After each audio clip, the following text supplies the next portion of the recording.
Hi, Ed here with Ed's Two Cents Worth.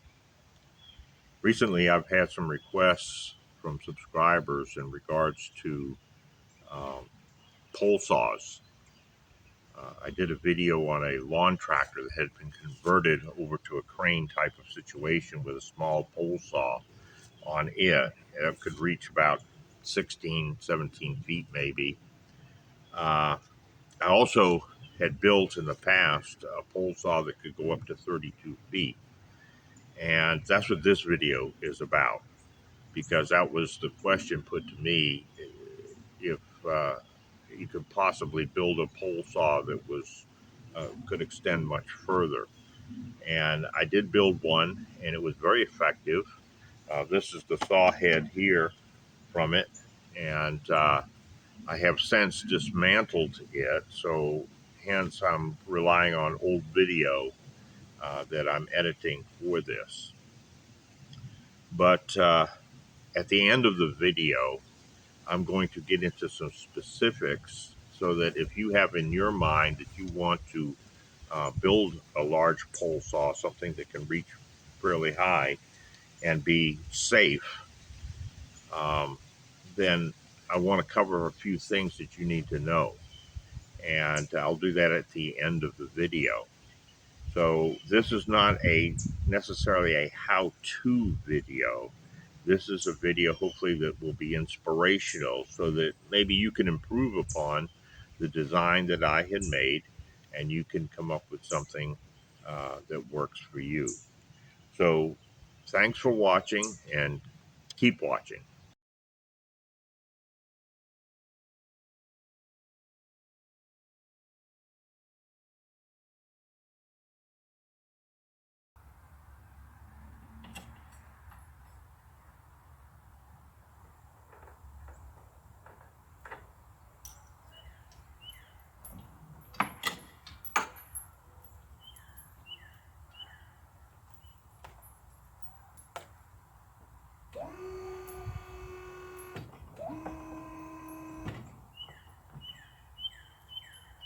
I'm going to go ahead and start putting in the extension.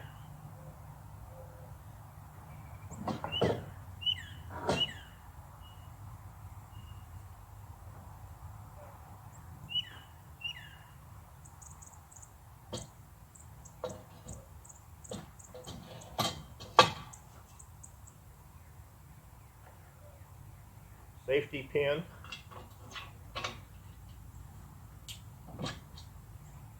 And the keeper to lock it in place. That's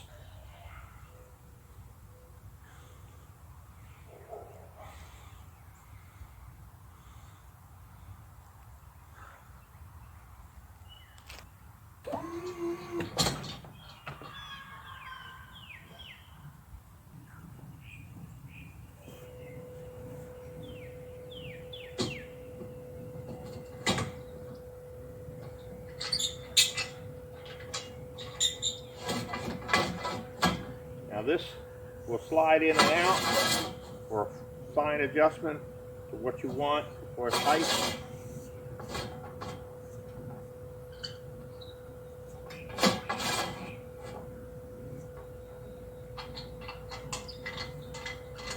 These are locking keepers.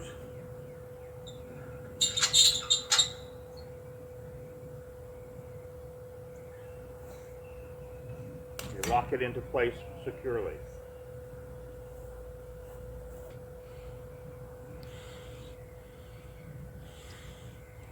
I'm going to put the power head, basically the saw, on. Power head is two parts.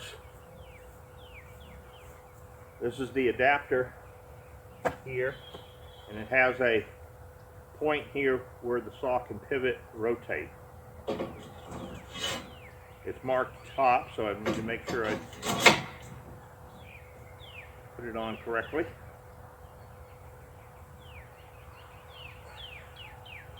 Then the saw goes on, and the keeper locks it. Now you can adjust this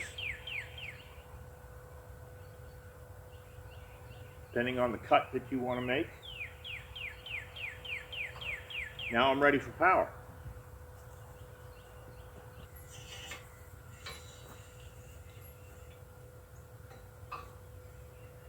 Kind of tie a little knot right here to make sure it can't come loose while it's up in the air.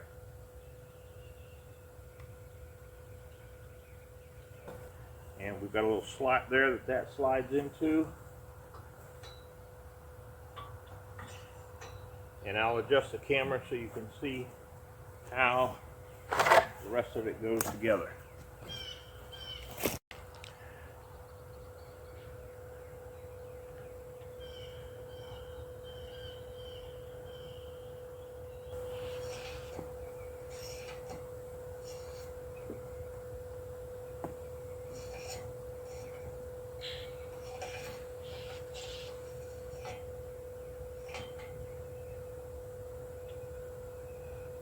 Put it back over to the power head.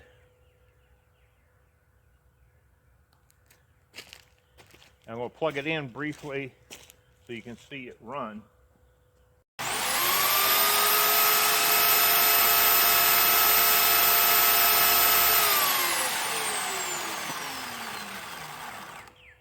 That's the dangerous end.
Now in this image, I have all my extensions on it, and I'm reaching up to about 30 feet where the limb is that I'm cutting. Also note that the saw is mounted on my pickup truck at this point. And there's a little bit closer you can see where the limb is that I just cut, and the saw head that's up there. So the first thing I guess I need to discuss is a power source. I had determined early on trying to put a gasoline operated chainsaw up in the air was going to require a lot of special difficulties to overcome. Now, a hydraulic chainsaw would work nice, but you've got to have a pump system that can handle a lot of gallons per minute. And I did not have that. I had a pump that was basically about a 3-4 gallon per minute pump that I was operating with, and a hydraulic saw would not work. Plus, a hydraulic saw would be extremely expensive. So I was trying to keep costs down as well. So electric saw was really the answer. 110 volt, 120 volt electric saw. And this is the actual power head that I use. When I refer to power head, I'm basically saying this is the saw that I use. And power head refers to the alterations that I have made on the saw itself in order to become the head that's up in the air. And I'll get to that in a minute. So, what you have to consider is if you're going to go with the 110, 120 volt type system, then where is the power coming from? Are you going to be doing this just around your residence? And so you can run a nice heavy duty cord from the house to the saw. Okay, that'll work.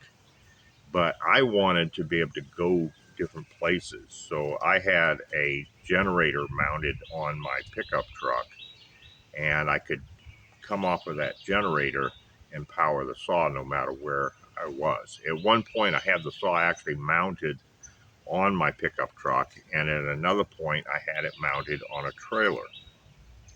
What you're going to see primarily in this video is it mounted on a trailer. But in any case, you have to consider the power source. How am I going to deliver power to this? That's one. When you choose your power head, you need one that you can support well. Now, hopefully you can see this well. This is the brackets. Of course, this saw didn't come with all of this. I had to, how am I going to attach it to the pole kind of thing? That's what I had to think through. And so you have to build a platform in which the saw is supported well. Because if you just attach it, like trying to grab hold of the handle here and attach it, then chances are you're going to break the saw up in the air. It has to be something that will really support the saw. You see this is 1/4-inch steel here, and it's all bolted together, attaches up front, and it supports the weight of the saw well. And you can see that the plastic portions of the saw are sandwiched here between these metal pieces. So I'm not just bolting onto the plastic, I'm actually bolting onto the metal, and the plastic part is in between. Now, what that also required me to do is to open up this saw and fill the hollows with epoxy so that I had a good solid. I wasn't crushing the plastic, but I had a good solid base there. So it was quite a bit of work to prepare this saw. And it's been a good one. It's been very effective, hasn't failed me, cut excellently. And right here, I just simply have a worm clamp type of situation on the trigger so that as soon as I plug it in, the saw is on. I could have a switch down the bottom, down on the ground level, where I could switch it on and off, or I could just plug it in either way. But this saw is always on. As soon as it's plugged in, it's on. So that way I didn't have to worry about how am I going to get this thing operational up in the air. Simple worm clamp solved that problem. Now, something else that if you'll notice in the video, you can see that I could swivel the boom. I had a bar going across at which I could take and swivel the boom, moving it this way or that way up in the air.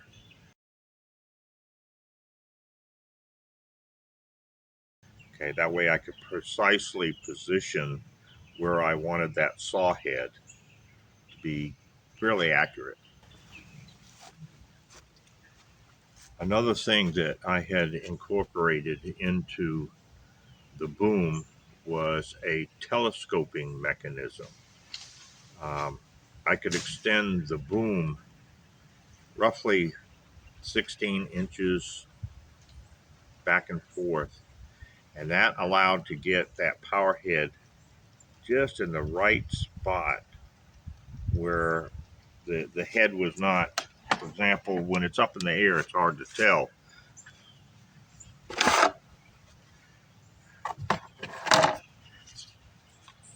Sometimes you get up and you'd be too close here, and you need to be out a little bit further. So by being able to move this head up and down, it made a big difference in accuracy and being able to make an effective cut.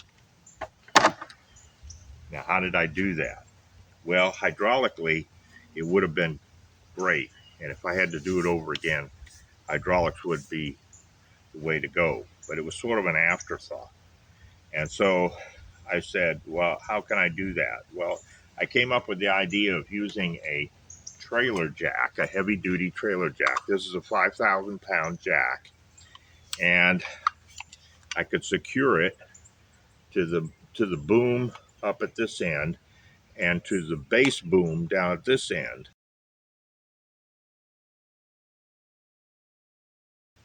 so that when I put power to it, and I can just use a drill, put power to it, and I could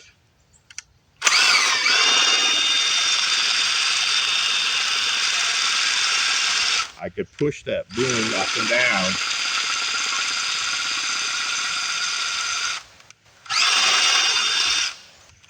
the way I wanted to,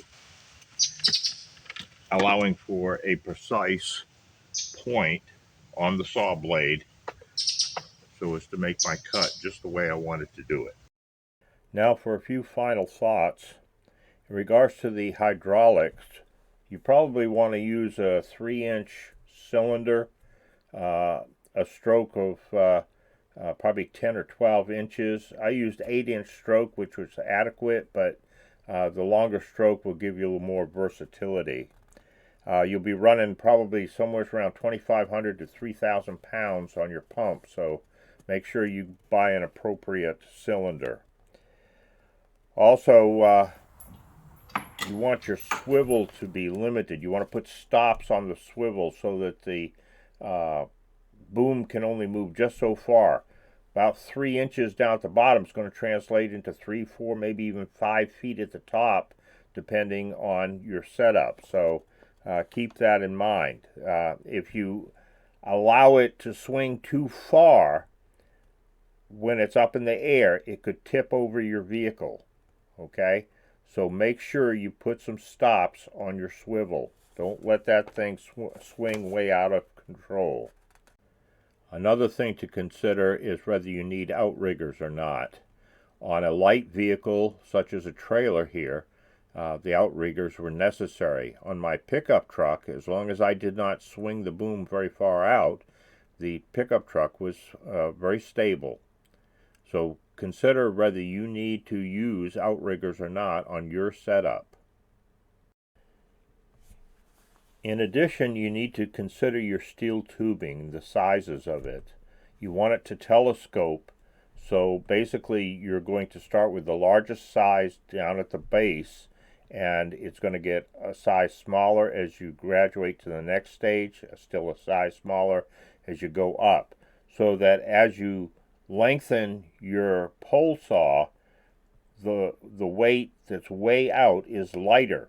It keeps getting lighter the further away that you're getting from the base. So I recommend that you start with at least a 3-inch, maybe a 4-inch tubing that is preferably a 1/4 inch thick, but at least a 3/16 wall thickness. You can graduate down as far as the thickness when you start getting into your final stages.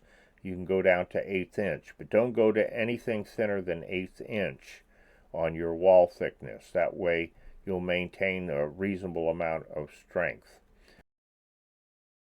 So, thank you for watching. I hope this was inspirational. Please click that like button and also subscribe if you want to see more. Thanks so much.